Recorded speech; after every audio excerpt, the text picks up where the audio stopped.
Hello everyone, welcome to delicious recipes. ഇന്ന് ഞാൻ തയ്യാറാക്കുന്നത് ചിക്കൻ ബിരിയാണിയാണ്. ഇത് വളരെ ടേസ്റ്റി ആയിട്ടുള്ള ഒരു ചിക്കൻ ബിരിയാണിയുടെ റെസിപ്പിയാണ്. ഇത് ഞാൻ സെർവ് ചെയ്യുന്നത് അച്ചാറും റൈത്തയും പപ്പടത്തിൻ്റെയും കൂടെയാണ്. അപ്പോൾ നമുക്കിതെങ്ങനെയാണ് തയ്യാറാക്കുന്നതെന്ന് നോക്കാം. ആദ്യം ചിക്കൻ ഒന്ന് മാരിനേറ്റ് ചെയ്ത് വെക്കണം. 1 കിലോ ചിക്കനാണ് ഞാനിവിടെ എടുത്തിട്ടുള്ളത്. ഇതിലേക്ക് ആവശ്യത്തിന് ഉപ്പും 1/4 ടീസ്പൂൺ മഞ്ഞൾപ്പൊടിയുമാണ് ഇപ്പോൾ ചേർത്തത്. 1 ടീസ്പൂൺ മുളക് പൊടിയും 1/2 ടീസ്പൂൺ കുരുമുളക് പൊടിയും 1 ടീസ്പൂൺ ഇഞ്ചി വെളുത്തുള്ളി പേസ്റ്റും 1 ടീസ്പൂൺ നാരങ്ങാനീരുമാണ് ചേർത്തിട്ടുള്ളത്. ഇനി ഇത് നന്നായിട്ടൊന്ന് മിക്സ് ചെയ്തെടുക്കണം. ഇത് നല്ലതുപോലെ മിക്സ് ചെയ്തെടുത്ത ശേഷം അരമണിക്കൂർ ഇത് മാറ്റി വയ്ക്കാം. അരമണിക്കൂറിന് ശേഷം നമുക്കിത് ഫ്രൈ ചെയ്തെടുക്കാം. ഇനി നമുക്ക് ബിരിയാണി മസാല തയ്യാറാക്കിയെടുക്കണം. 1/2 ടീസ്പൂൺ ഗ്രാമ്പൂ, 8 ഏലക്ക, 1 ജാതിപത്രി, 1 തക്കോലം, 1 ടീസ്പൂൺ പെരിഞ്ജീരകം, 3 കഷ്ണം പട്ട, ഇത്രയുമാണ് എടുത്തിട്ടുള്ളത്. ഇതിനി മിക്സിയുടെ ഏറ്റവും ചെറിയ ജാറിലേക്ക് മാറ്റിയിട്ട് നന്നായിട്ടൊന്ന് പൊടിച്ചെടുക്കണം.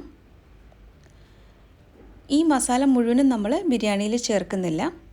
ഇതിൽ നിന്നും 1.5 ടീസ്പൂൺ മാത്രമാണ് ഇന്നത്തെ റെസിപ്പിക്ക് വേണ്ടി ഉപയോഗിക്കുന്നത്. ബാക്കി വരുന്ന മസാല എയർ ടൈറ്റ് കണ്ടെയ്നറിൽ സൂക്ഷിക്കാം. ഇനി നമുക്ക് കുറച്ച് റേസിൻസും കാഷ്യൂ നട്ട്സും ഫ്രൈ ചെയ്തെടുക്കണം. ഇതിന് പ്രത്യേകിച്ച് അളവൊന്നുമില്ല. ഇത്രയും കാഷ്യൂ നട്ട്സാണ് ഞാൻ എടുക്കുന്നത്. ഇത് നന്നായിട്ടൊന്ന് ഫ്രൈ ചെയ്തെടുത്ത് മാറ്റി വയ്ക്കാം. ഇനി നമുക്ക് കുറച്ച് സവാള കൂടി ഒന്ന് ഫ്രൈ ചെയ്തെടുക്കണം. 1 സവാളയാണ് ഞാനിപ്പോൾ ഫ്രൈ ചെയ്തെടുക്കുന്നത്. ഇത് 2 ബാച്ചായിട്ടാണ് ഫ്രൈ ചെയ്യുന്നത്. ഈ സവാള നമ്മൾ ഇങ്ങനെ വറുത്തെടുക്കുന്ന സമയത്ത് പ്രത്യേകം ശ്രദ്ധിക്കണം, അത് കരിഞ്ഞു പോകാതെ നോക്കണം. ഈ ഒരു കളറാകുമ്പോൾ തന്നെ എണ്ണയിൽ നിന്നും എടുത്ത് മാറ്റണം. ഇതുപോലെ ഒരു സ്ട്രെയിനറിലേക്ക് മാറ്റി വെച്ചാൽ മതി. അപ്പോൾ ഇതിങ്ങനെ 2 ബാച്ചായിട്ട് ഞാനിവിടെ ഫ്രൈ ചെയ്തെടുത്ത് വെച്ചിട്ടുണ്ട്. ഈ വറുത്തെടുത്ത സവാള അവസാനം ബിരിയാണി ലെയർ ചെയ്യുമ്പോൾ ചേർക്കാനുള്ളതാണ്. 3 കപ്പ് ബാസ്മതി റൈസാണ് ഇന്നത്തെ റെസിപ്പിക്ക് വേണ്ടി ഞാൻ എടുത്തത്. ഇത് നല്ലതുപോലെ കഴുകിയ ശേഷം അരമണിക്കൂർ വെള്ളത്തിൽ കുതിർത്ത് വയ്ക്കണം.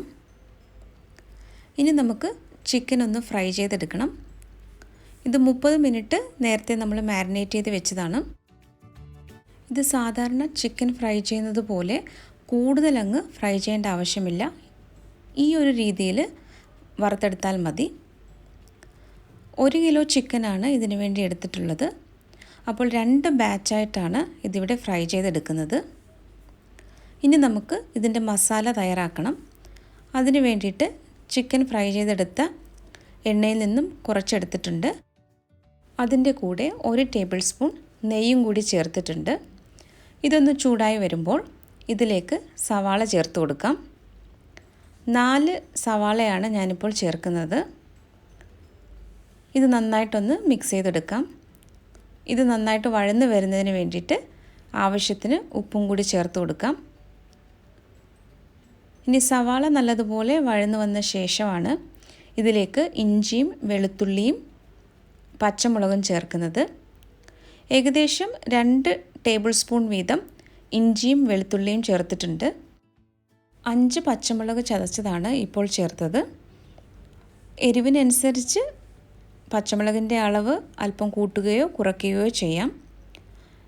ഇനി ഇപ്പോൾ ചേർത്ത ഇഞ്ചിയുടെയും വെളുത്തുള്ളിയുടെയും പച്ചമണം മാറുന്നത് വരെ ഇത് നന്നായിട്ടൊന്ന് വഴറ്റിയെടുക്കണം.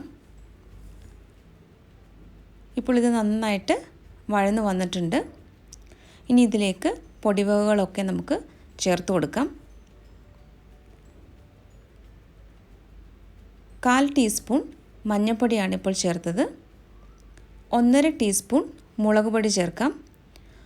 എരിവിനനുസരിച്ച് മുളക് പൊടിയുടെ അളവിൽ ചെറിയ വ്യത്യാസം വരുത്താം. 1.5 ടീസ്പൂൺ ബിരിയാണി മസാലയാണ് ഇപ്പോൾ ചേർത്തത്.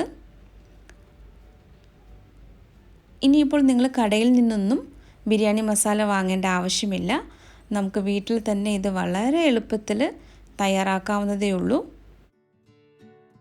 ഇപ്പോൾ ചേർത്ത പൊടികളുടെ എല്ലാം പച്ചമണം നന്നായിട്ട് മാറിക്കഴിയുമ്പോൾ ഇതിലേക്ക് 2 തക്കാളി നമുക്ക് ചേർത്ത് കൊടുക്കാം. ഈ തക്കാളി നല്ലതുപോലെ ഈ മസാലയുമായിട്ടൊന്ന് മിക്സ് ചെയ്ത് കൊടുക്കണം. തക്കാളി വെന്ത് വരുന്നതിന് കുറച്ച് സമയം എടുക്കും. നമുക്കിതൊന്ന് അടച്ച് വെച്ച് വേവിച്ചെടുക്കാം. ഇപ്പോൾ തക്കാളി നല്ലതുപോലെ സോഫ്റ്റായിട്ട് വന്നിട്ടുണ്ട്. ഇനി ഇതിലേക്ക് അല്പം ചൂടുവെള്ളം ഞാൻ ഒഴിച്ചു കൊടുക്കുന്നുണ്ട്. വളരെ കുറച്ച് മാത്രമാണ് ഇപ്പോൾ ചൂടുവെള്ളം ചേർക്കുന്നത്. ഇത് നല്ലതുപോലെ ഒന്ന് മിക്സ് ചെയ്ത ശേഷം 2 ടേബിൾ സ്പൂൺ തൈരാണ് ചേർക്കുന്നത്. നന്നായിട്ടൊന്ന് യോജിപ്പിച്ചെടുക്കാം. ഇതിലേക്ക് നേരത്തെ വറുത്ത് വെച്ചിരിക്കുന്ന ചിക്കനാണ് നമുക്ക് ചേർക്കാനുള്ളത്.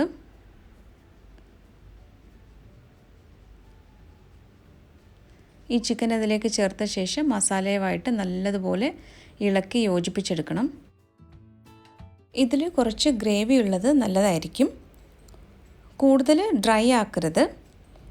അവസാനം ബിരിയാണി ലെയർ ചെയ്തെടുക്കുമ്പോൾ കുറച്ച് ഗ്രേവി കൂടെ ചേർക്കുമ്പോൾ അത് കൂടുതൽ ടേസ്റ്റി ആയിരിക്കും. അതുകൊണ്ട് ഈ മസാല തയ്യാറാക്കുമ്പോൾ കൂടുതൽ ഡ്രൈ ആയി പോകാതെ നോക്കണം. ഇനി അവസാനമായിട്ട് കുറച്ച് മല്ലിയിലയും പുതിനയിലയും കൂടി ഇതിലേക്ക് ചേർത്ത് ഒന്ന് ഇളക്കി യോജിപ്പിച്ചെടുക്കാം.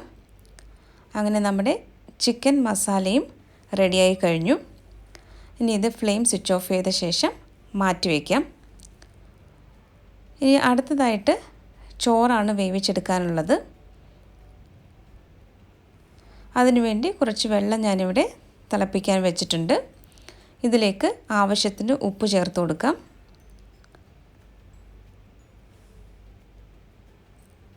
2 കഷ്ണം പട്ടയും 5 ഏലക്കയും 5 ഗ്രാമ്പുവും കൂടെ ചേർത്തിട്ടുണ്ട്. ഇനി വെള്ളം ഒന്ന് തിളച്ച് വന്ന ശേഷം ഇതിലേക്ക് നേരത്തെ കുതിർത്ത് വെച്ചിരിക്കുന്ന അരി ചേർത്ത് കൊടുക്കാം. ഇപ്പോൾ വെള്ളം നന്നായിട്ട് തിളച്ച് വരുന്നുണ്ട്. നമുക്ക് അരി ചേർത്ത് കൊടുക്കാം. അരമണിക്കൂറാണ് ഞാൻ ഈ അരി കുതിർത്ത് വെച്ചിരുന്നത്.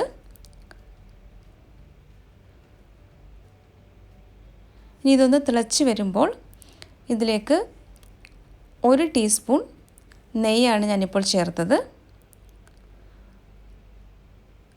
2 ടീസ്പൂൺ നാരങ്ങാ നീരും കൂടി ചേർക്കുന്നുണ്ട്.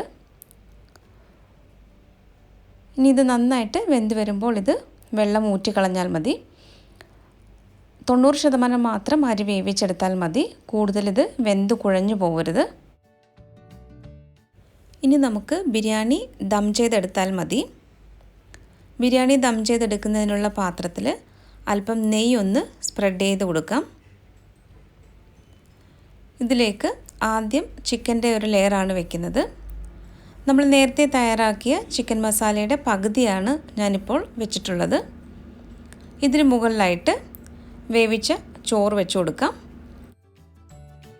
2 ടേബിൾ സ്പൂൺ പാലിൽ 2 നുള്ളു മഞ്ഞൾപ്പൊടിയും 4 ഡ്രോപ്പ് പൈനാപ്പിൾ എസൻസും കൂടി മിക്സ് ചെയ്തത് ഈ ചോറിന് മുകളിലായിട്ട് ചേർത്ത് കൊടുക്കാം.